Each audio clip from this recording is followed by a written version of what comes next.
Hopefully you're going to ask them. Yeah, don't Oh, wait, even. there's the format, yeah.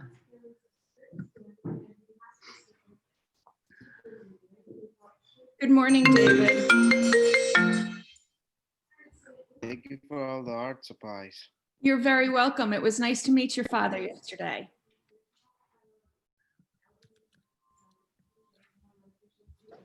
So Jaden is sending me a little note that says he's kind of confused. Yes. So yeah, the schedule has been changed today because we have parent-teacher conferences. However, we're going to go ahead and meet with Robin White, excuse me. Robin, No, and we're going to go ahead. Yeah, so the schedule is really confusing, but I see we do have some students that are actually showing up at 9.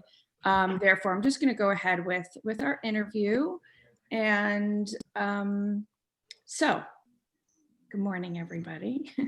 This is Robin, and she is the owner founder of a company called MediaCombo. And in fact, we've been working together with some of our students on a really cool virtual reality beta test pilot. And I'm going to let Robin take it away. She's going to tell us a little bit about herself and really focus on her career trajectory. Yeah. So you all are seniors, is that right? Yeah. In high school? We on Fridays I invite all of my students together. So they range in from 9th grade up to seniors. I see. So David, who has your camera on, good morning. Yes, good morning, David. Nice to meet you. David is a 10th grader in my digital photography class. Looks like he's doing some tricky things there. That's cool. You got up yesterday as well, so I hope that's working out for you. Well, first of all, thank you everybody for showing up. I hope that whatever I have to say is interesting enough to make it worthwhile. I was looking at and also, you know, when I start, as I keep going along, if you have questions, feel free to interrupt me because you might not remember them later, and you know, they also might lead to some interesting discussions. So Ms. Brooks sent me a list of questions that you typically ask, and many of them are predicated on the idea that I am an artist, and maybe in another life I would be an artist, but in this one, I'm more of a supporter of artists than I am an artist myself. I did make a lot of art when I was in school, and my school had an art collection, and every year they would choose, I don't really know how many, but they would choose a few works from everybody in the grades. My school went from kindergarten all the way through 12th grade, so there were a lot of, so I was there from 6th grade through 12th grade. So every year, at least one of my drawings or paintings or even ceramic works would end up in the collection. And although I haven't been back there in many years to see the collection, it's always been nice for me to know that my art is there.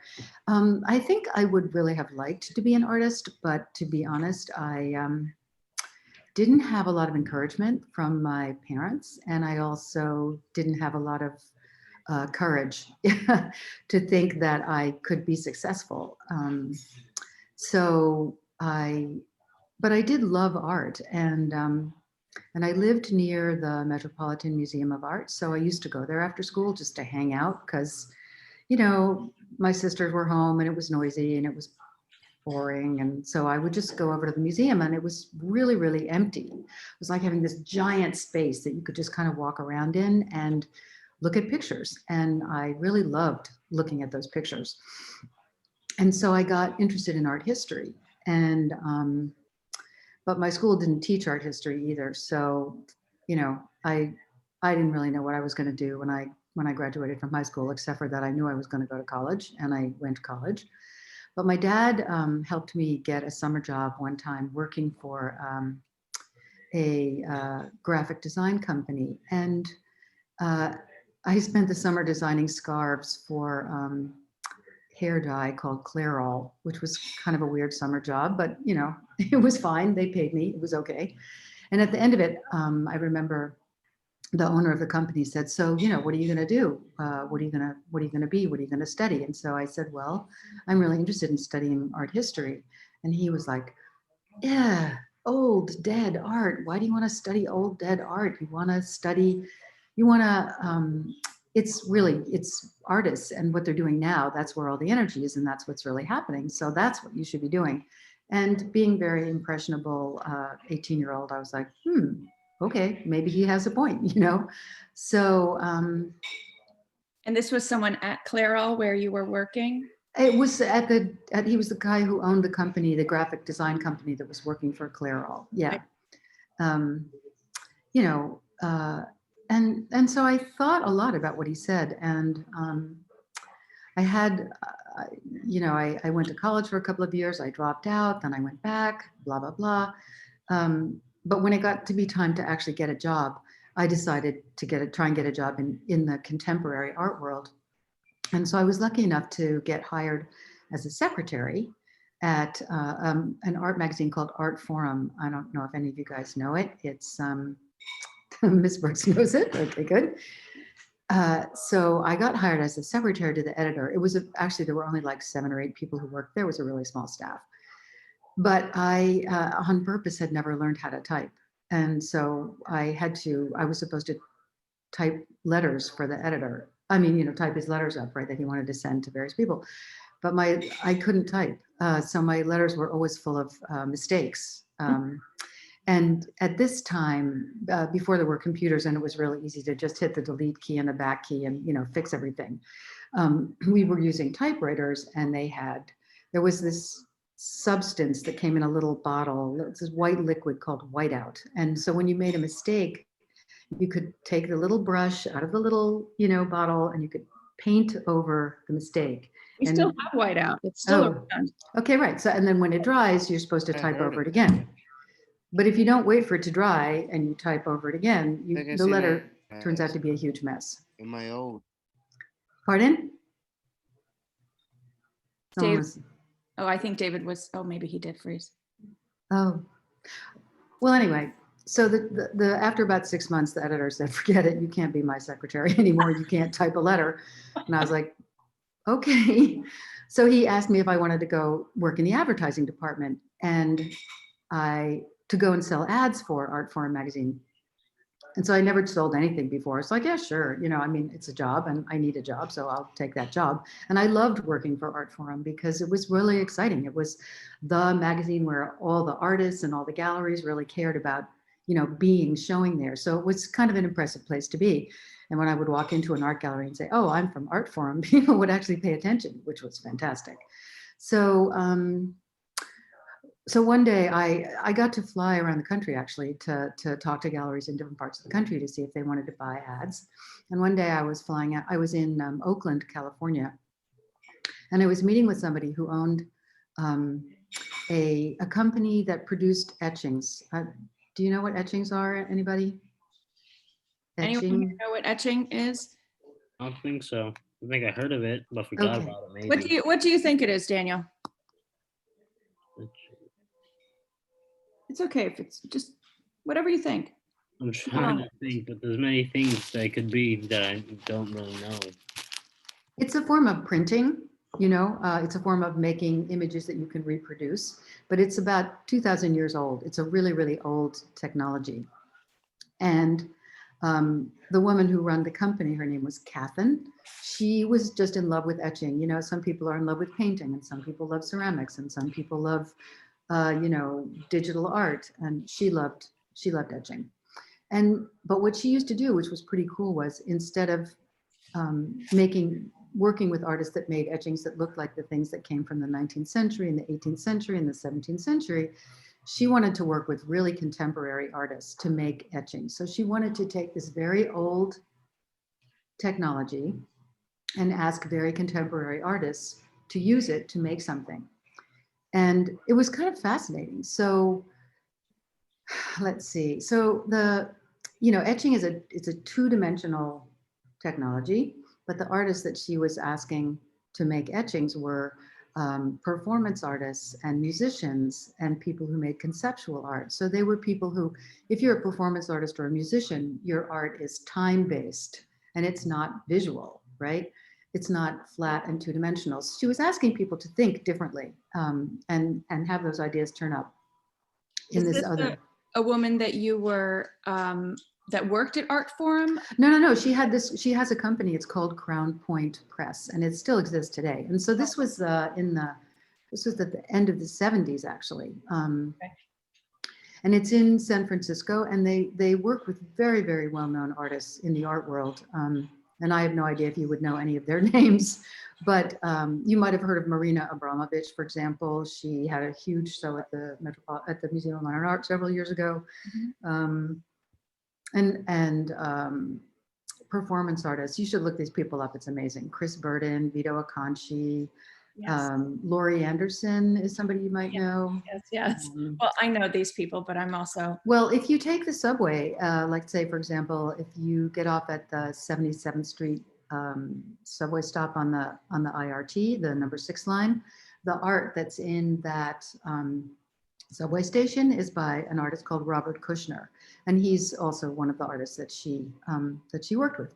Anyway, to my surprise, she offered me a job and asked me if I wanted to go and work for her. And my job was basically to interview the artists who worked there, who came out to make art. And my job was to interview the artists and talk to them about what it was like to take the ideas that they normally worked with in the normal mediums that they made art and try to represent those ideas in a completely different medium. So it would be like if you're normally used to being a photographer and someone said, take your ideas and let me see how that looks like when you make a dance. Like you really need to turn your mind around.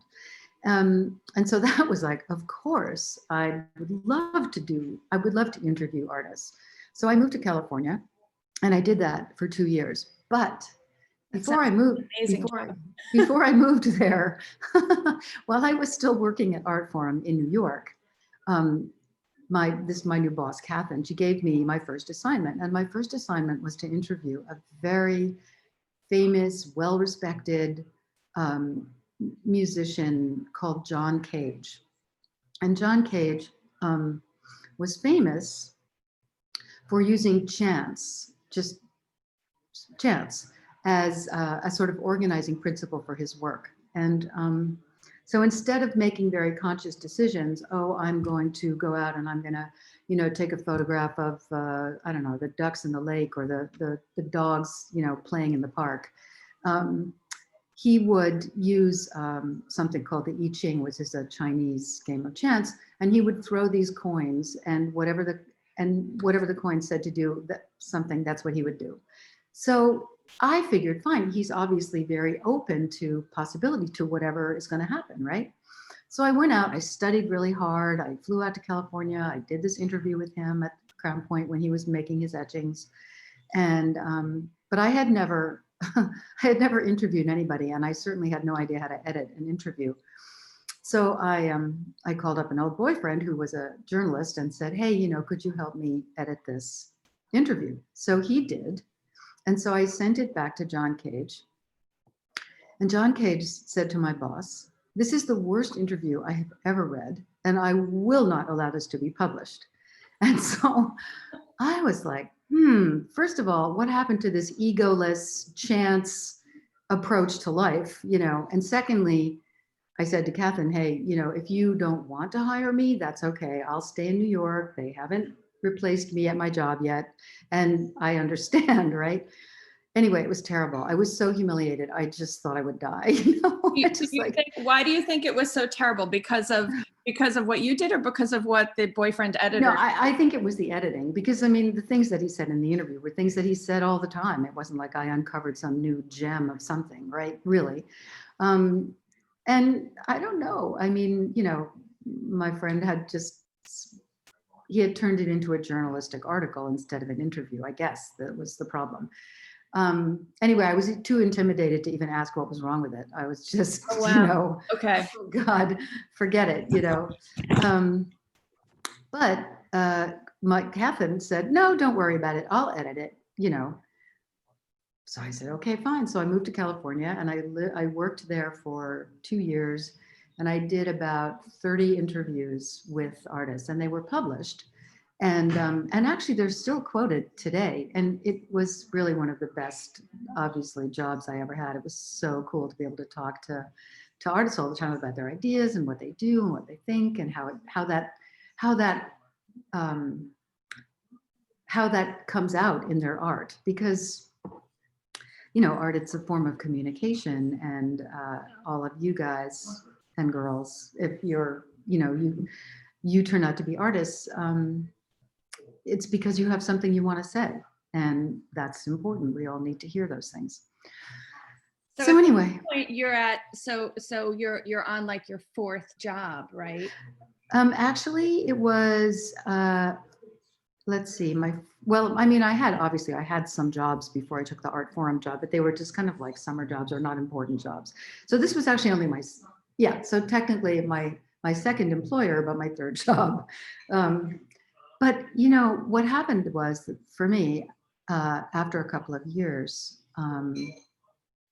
I realized that I wanted to share these ideas about art with a much broader audience of people than I was able to do at Crown Point Press. It was a place where the artists came out and they made 30 copies of a piece of artwork. And so 30 people could buy it, or it could go into a museum. But I wanted to reach tons of people with these ideas from artists. And so I was getting kind of bored. It was a little bit of an ivory tower. Artists would come there and people would go, oh, you're so great and you're so important, and I was like, nah, yeah, it's true. I don't know But if students know what that means, ivory tower. Oh, It doesn't matter. no, it was very special and precious in a way, Right. as opposed to being something more democratic and public and available for everybody. And I wanted to be involved with art that was public. Mhm. So I ended up moving back to New York City and working for and collecting unemployment and working for what you would call a startup, I guess, today, of a group of people who were producing a TV show called the Artist Television Network, where artists could make television, or they could make video, or they could come on TV and talk about their work. And this was at a time when there were only 11 or maybe 7 or 8 television channels. And that was the only kind of TV there was. There wasn't, there weren't like 562 channels like there are now. I know that's really, it's even hard to imagine, but just that's the way it was. So then cable television came along and made it possible for now us to have 562 channels. But at the beginning, there was this thing called public access, which was city-owned television, and anybody could go in and get a camera and go out and make a TV show and put it on the air. Anybody. And Cool thing. so my friends, the artists, that's what they did. And so I worked with them for a few years. And and we made some really crappy things, just terrible. But we had a lot of fun, and we had an audience of people who liked to watch what we watched. And so it was great. So what happened then was that I had started out working for a magazine, and then I went to work at a place which also was making art on paper. But then when I went to work for the Artist Television Network, I was starting to work with people who were making art with video. So that was a new technology at the time, was to be working with portable video equipment. And what's amazing is just yesterday we were having a conversation about how with the new iPhone 12 Pro, which has LiDAR in it, we can take a little thing this big and we can scan a room or a space and make a perfect 3D model of it with a phone. that you could then use to make an augmented reality or virtual reality project. What is the name of the thing on the iPhone 12? It has 3 cameras, and it has the capacity to use a LiDAR scan. And I don't remember what LiDAR stands for. It's an acronym for something, but it just came out on their new phones that, you know, they just released like last month. So, you know, I'm in my career, I've gone from working with art on paper to now working with virtual and augmented reality that you could basically create on your phone. Sorry to interrupt, but I have to go to my math class now. Okay, Daniel, thank you for being here and letting us. Yeah. Good Nice. morning. Have a good day. Thanks for your time, Robin. Yeah, and thanks for listening. Bye. Bye, have a good day. Good morning. Good morning, Albert. Oh, you've Uh, turned your camera on. Yeah, nice to see you, Albert. Hi. So, so anyway, I'm not really sure, Soraya, what I should be talking about next. I mean, basically, what I can just quickly say is that then I began to work with artists that were making video, and I did that for several years. And then in the process of doing that, I learned how to make video, which even though I've ended up working with technology my entire career, I'm not a technologist, so I'm neither an artist nor a technologist, but I'm really interested in art and how it gets made, and if technology is the best way to talk about art and to get it out to other people, that's fine. That's fine with me. Mm-hmm. It is very cool how technology has just completely transformed communication and art making, and it's really exciting and cool that you've been on this journey. Yeah, I mean, the thing is, you know, you start out and most people when they start out, I think, don't really know where they're going to end up, you know, because life is fortunately full of opportunities and twists and turns, and you know, Mm-hmm. at the time when you have to make a decision, you're kind of like, I don't know what to do. Is this the right thing to do? Should I move to California? Should I stay in New York? You know, should I take this job? Should I not take that job? And the thing is that whatever you do, it's going to work out fine. You know, you don't know what would have happened if you had made a different decision. So you can never know if you're better off or if you would have been better off doing something else. So you have to, you know, you have to listen to your head and listen to your heart and follow your instinct and know that it's going to work out. Right. Whatever you decide to do. Right. My question was, my follow-up question was going to be, how do you know? How do you know? How do you know So sometimes you're really lucky. Like in the opportunity that I had to move to California, that was such a great job opportunity. I didn't even have to think. I was like, she asked me and my heart just went, yes. And I just went, yes, I'm doing that, you know, not a problem. But when I decided to move back to New York, that took a long time. And there have been, you know, I would say if I've made 30 super important decisions in my life, 27 of them have been agonizing. You know, the other 3 were like really obvious, but the rest, it's hard, you know. It's hard to know, right? It is, yeah. What helped you make decisions when you were pivoting in your career? Gee, I don't, you know, I think. Or, yeah. Well, you know, a lot of times it would come down to like writing a list. Here's all the pros. Here's all the pros on this side. Here's the cons, and here's the other cons. And sometimes it would be whichever one had more pros and fewer cons. That's the way I would go. But sometimes it would just be an emotional decision. In fact, a lot of times it was like, I don't care. I want to do this, even though I know it's a bigger risk. There's less opportunity to, you know, to do things. And I mean, of course, I wonder, you know, like if I had made certain other decisions, like for example, eventually I decided to go to work for my husband, actually. I mean, he had a company and I decided to just get a desk in his company and start to work with museums, which is what I've been doing ever since, using technology to help them improve access to their exhibitions in a way, using technology either to produce videos that were about exhibitions or developing websites that were about exhibitions so that there was more information available on the web for people who couldn't get to the exhibition, or creating touchscreen interactives that would be in the gallery so that people could dig deeper into a particular subject if they were interested, or developing content for an audio tour, a mobile app, so it's not easy to have your own company, and I personally don't recommend it to anybody, but because it is my company, I get to work on projects that I care about and like a lot about, and like a lot.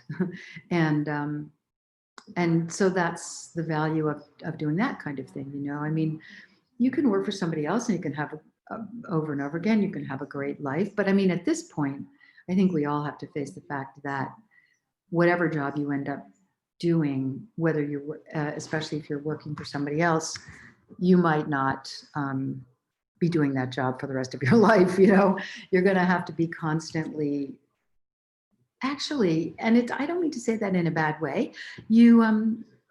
Because of the way we live these days, you pretty much have to keep learning new stuff in order to be employed, actually. And also just to make life interesting. It's really boring if all you're doing is the same old thing over and over again. Life is long, and keep it interesting by learning as much as you can. Follow your own interest and follow your own curiosity, I think, is really the important thing to do. Thank you. I'm going to actually put David and Nicholas on the spot here. Do either of you know in which direction you would like to start your career?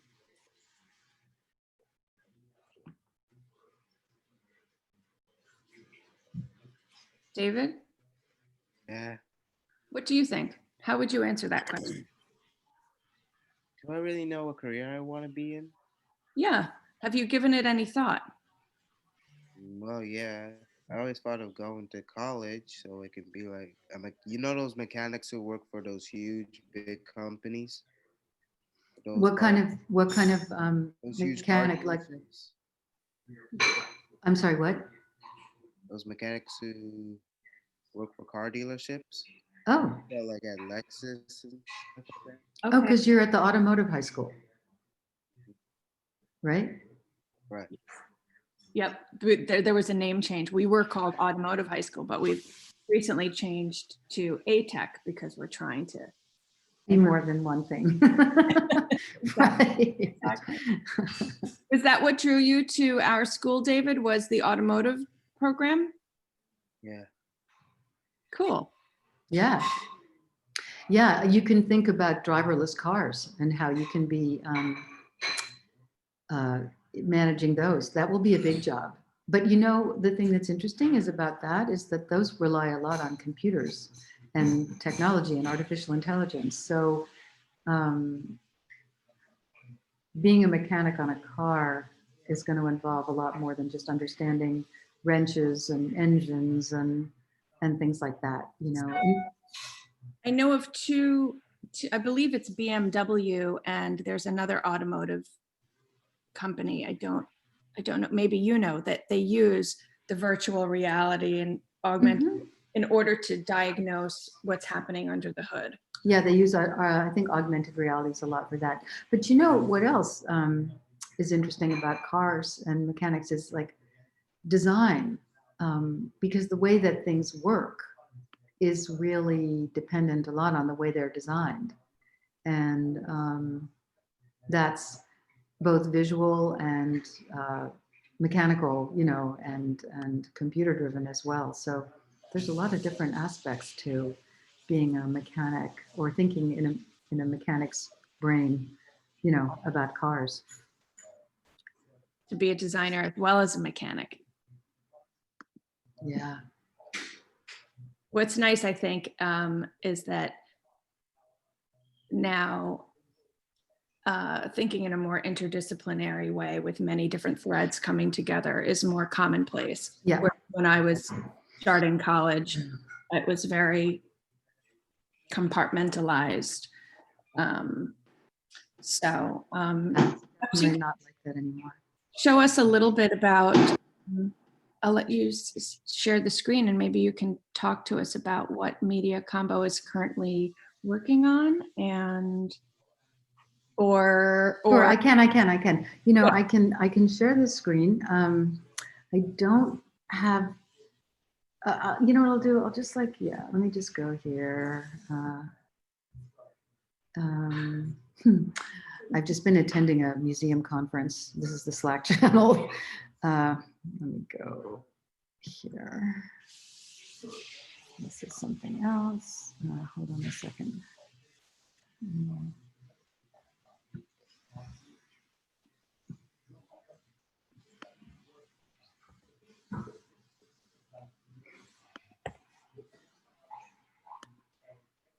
maybe, oh yeah, great.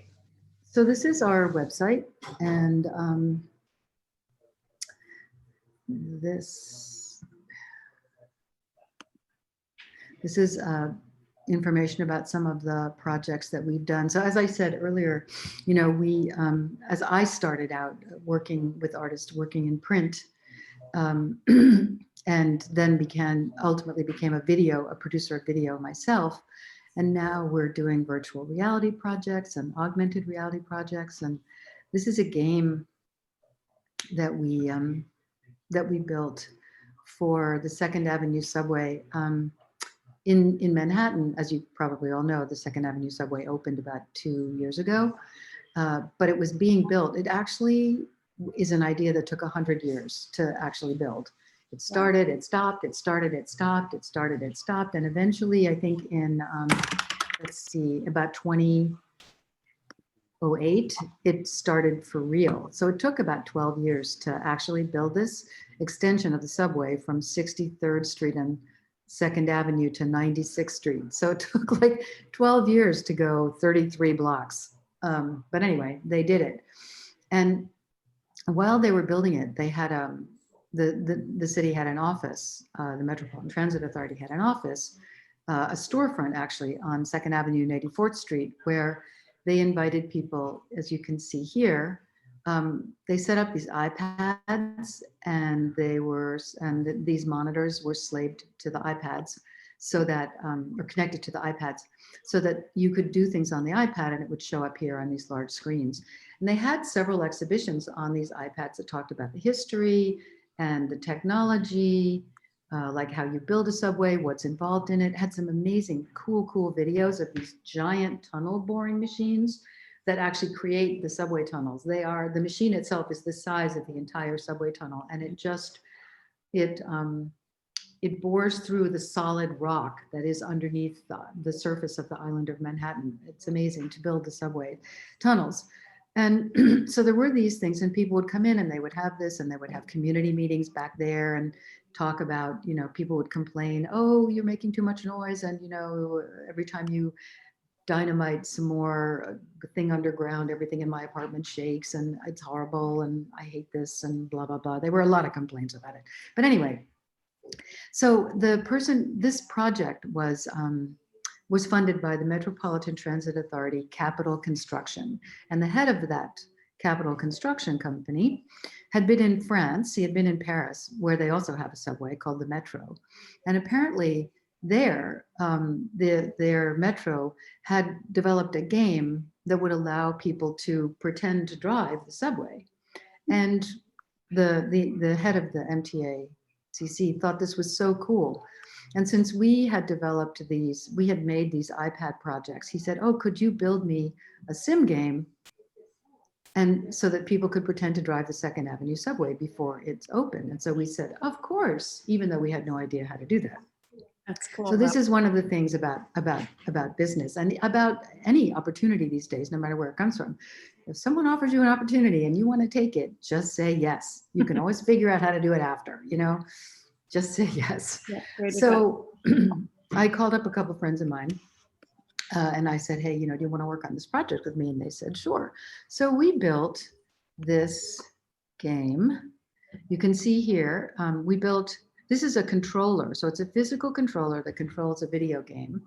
And the controller is designed to look just like what a subway engineer uses to drive the train. And in fact, when we first just showed them our design for it, they said, no, that's too realistic. Someone could actually figure out how to drive a subway, Oh my and they God. might steal a train and drive the subway. We're like, really? Anyway, we made some modifications, but then that person left the agency, and then we went back to making it as realistic as possible. So this is it. So if you were ever to get into a subway engineer's driving car, you would see that this is what it looks like. I mean, it's simplified, of course, what we have here. So the game. Such a nice cross section between design and transportation is what we were just talking about with David. Yeah.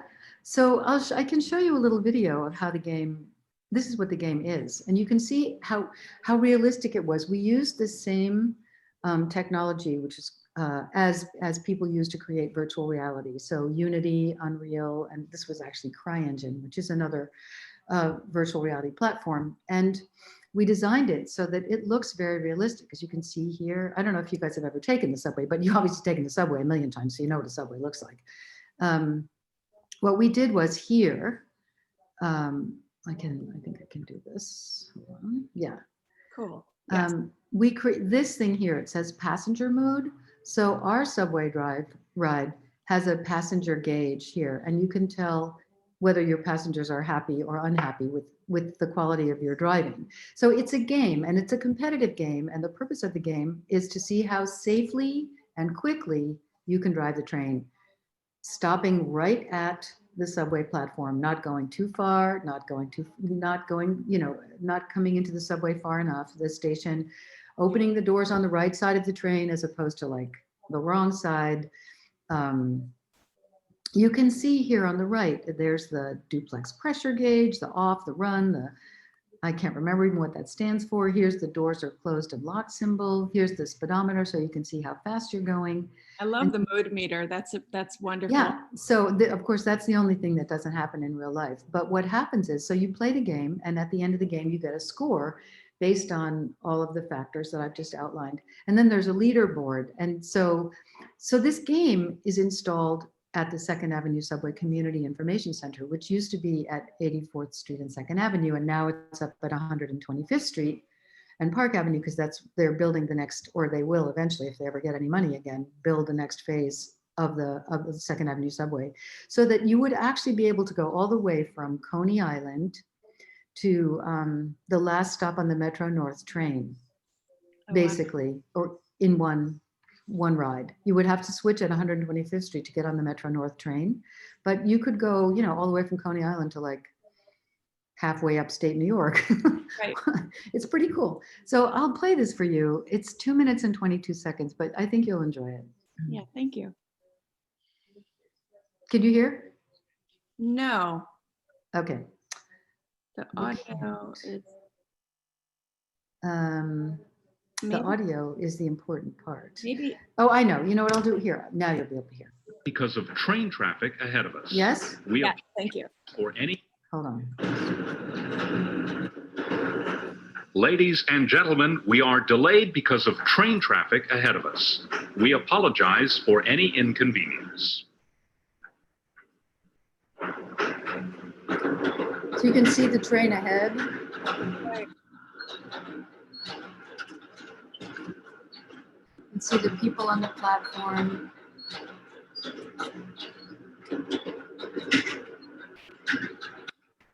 So see- cool. This is 72nd Street. The next stop is Lexington Avenue, 63rd Street. This is a Brooklyn-bound Q local train. Stand clear of the closing doors, please. So those are the real recordings that they use in the subway. And we designed all of this, the tunnels, the lighting, everything based on real drawings and plans that we got from the MTA. The speed, Wow. the actual speed that you have to go. You can see here, 19, 18. I never knew. So the maximum speed is 25 miles per hour. I don't remember. I think I saw that on a sign. Oh, well, on the sign, it would be at that particular place. That would be the maximum. Oh, I see. So in between stations. C45. Oh, wow.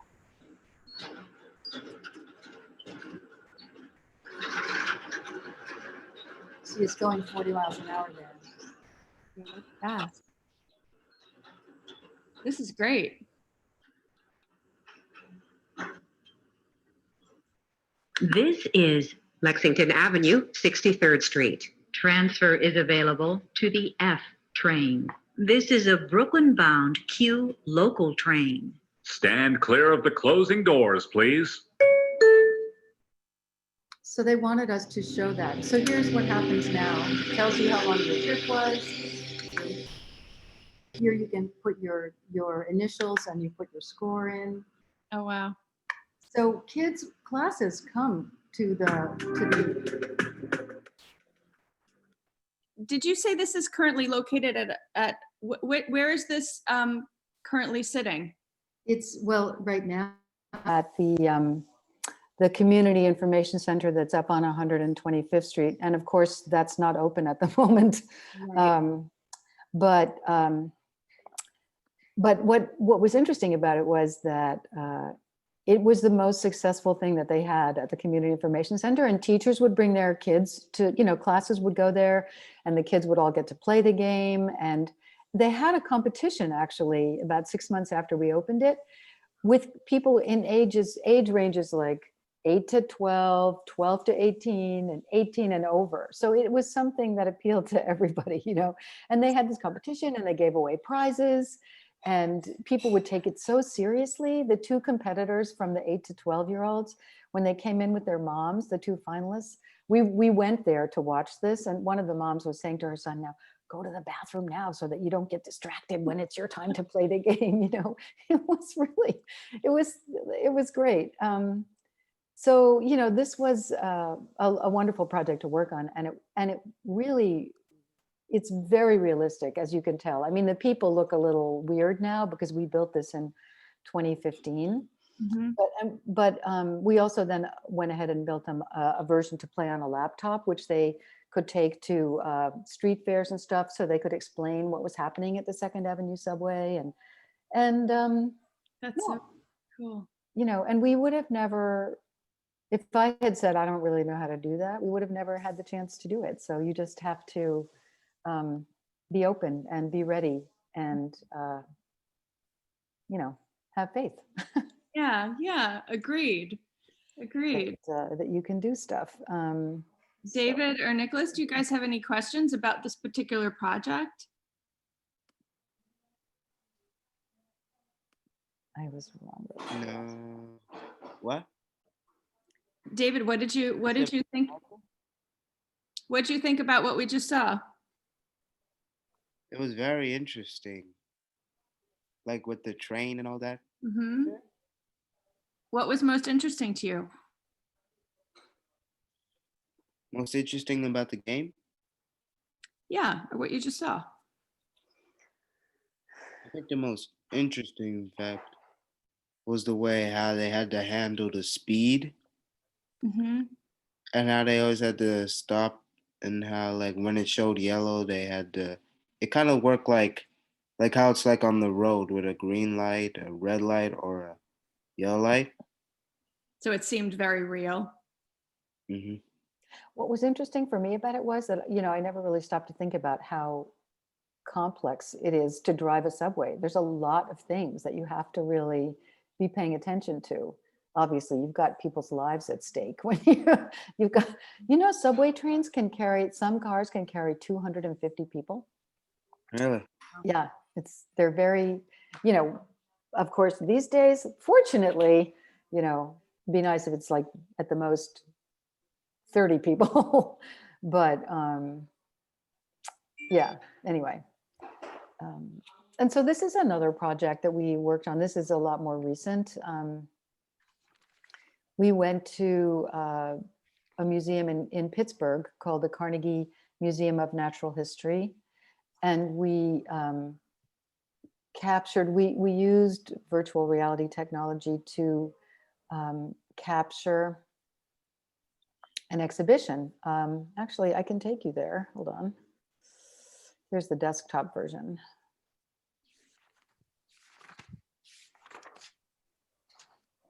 So this is something that you're going to be seeing a lot more of, this form of documentation, I would say, this form of experience on a 2D screen. I'll explain this in a second as soon as it starts stops loading. Yeah, so what year was this project done? 2018. Okay.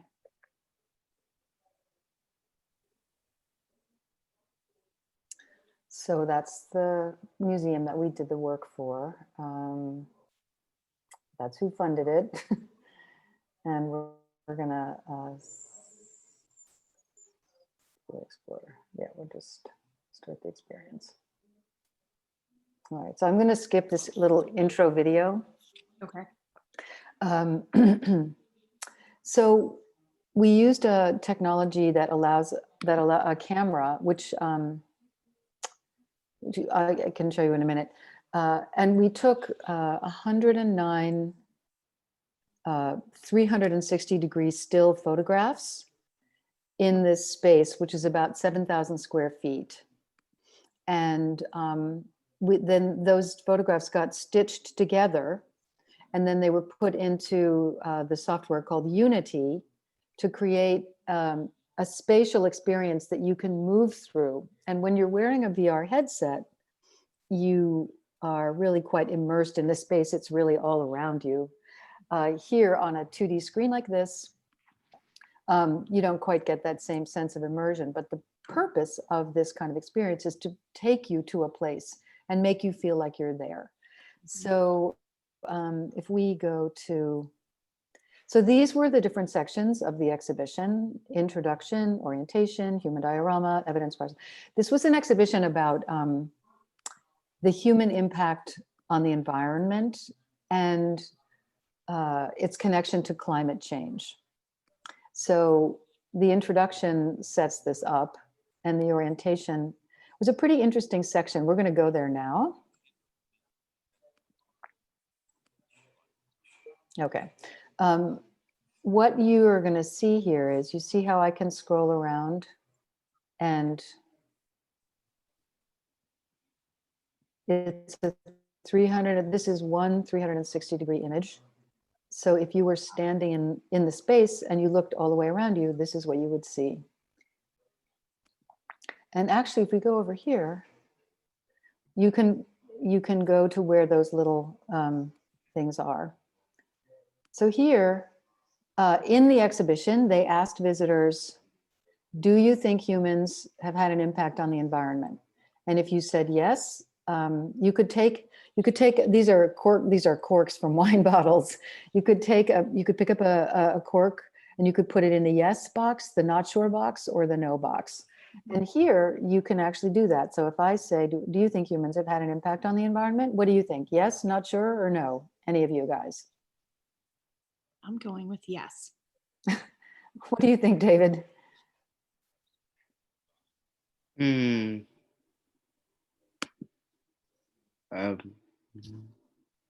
Yeah, they do.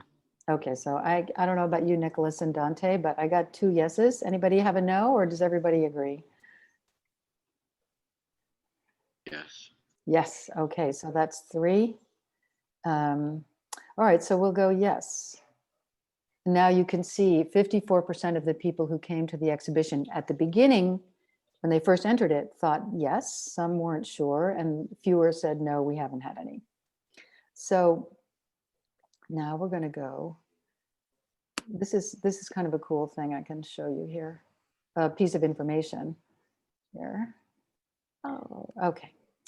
So the way this works is these pluses allow you to increase the size of the label. So this label, I think this is so interesting. This land here is sedimentary rock. This piece of ore here, this, well, no, there's 2 different things here, but anyway, the point is, oh,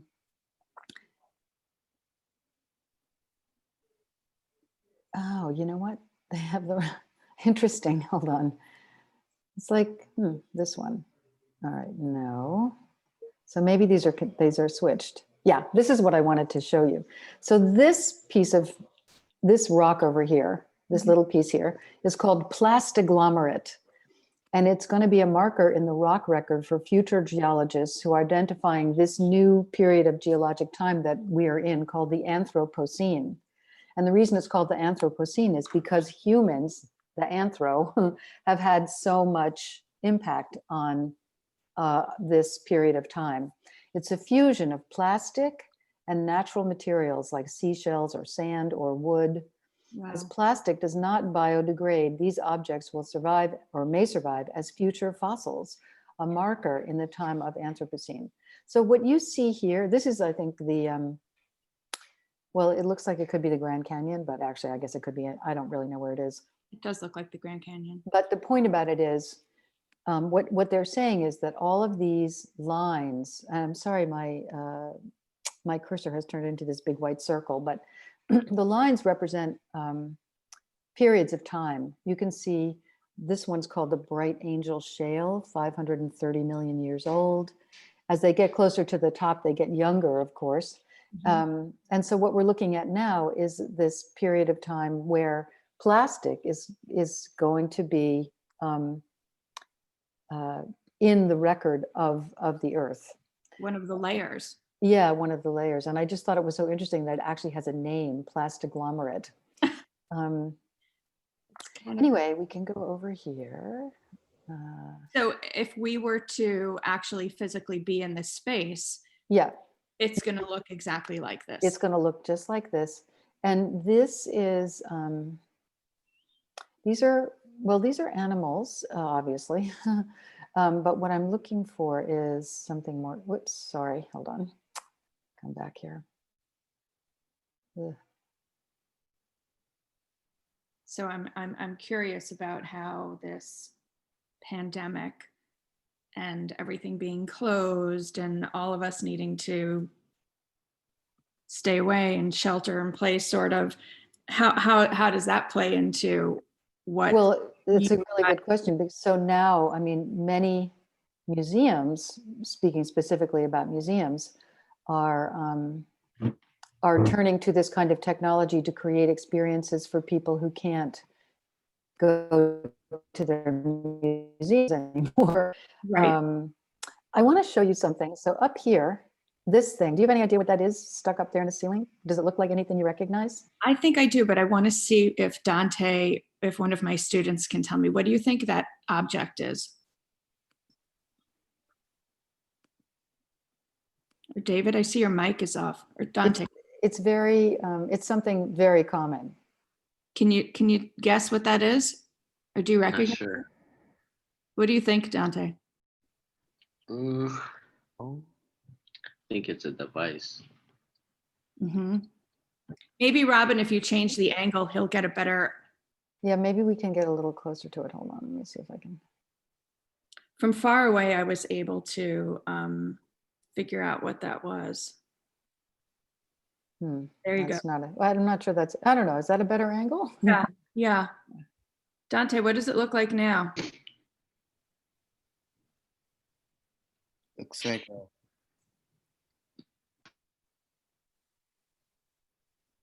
You're muted, Dante. I think David was gonna say something. I think it looks like look like a shopping cart. Exactly, that's exactly what it is. It's a shopping cart and it's coated with mussels, you know, because it ended up somehow got dumped in the ocean and mussels started to grow on it. They made it a colony. So it's just an example of how we discard things and they end up basically in the ocean. There's another thing here which is really amazing. It looks like a beautiful exhibit. Yeah, it was pretty powerful actually. There's let me see if I can find one other thing to show you that I thought was pretty interesting. Where is it? I'm not sure. Let's see. Up against the wall, is that like a snake skin? Oh, It looks like it. I can send you the link. You can poke around in here as much as you want. Yeah, I think we will. We absolutely will. I can definitely show you the link. And that's probably what I should do because it's 10 o'clock and I kind of, I have to go. Exactly. But anyway, I hope this has been, you know, interesting and informative, you know. It really has. I thank you so much for your time and yeah, have a great day. And Thanks. You my too. students have, we're going to poke around in this site a little bit further I'll without. put this in the chat too, actually. So you can, let me just, hold on a second, figure out how to get back here. Yeah, I'd love to share it with some of my other students. And I know that since I have your email, maybe we can follow up with some questions that might come up later on. Oh, sure. Of course, if you have anything here. I'm just going to put that link in the chat. There you go. David or Nicholas or Dante, do you have any questions while we've got Robin here with us? I think I'm good. Okay. Well, thanks for the opportunity. It was really nice to get to talk to you and to meet you, and good luck with everything, all of you. Likewise. Okay. Thank you. Okay. Thank you, sir. Have a great Bye. week, everyone. You too. Bye. Bye-bye. Have a good weekend.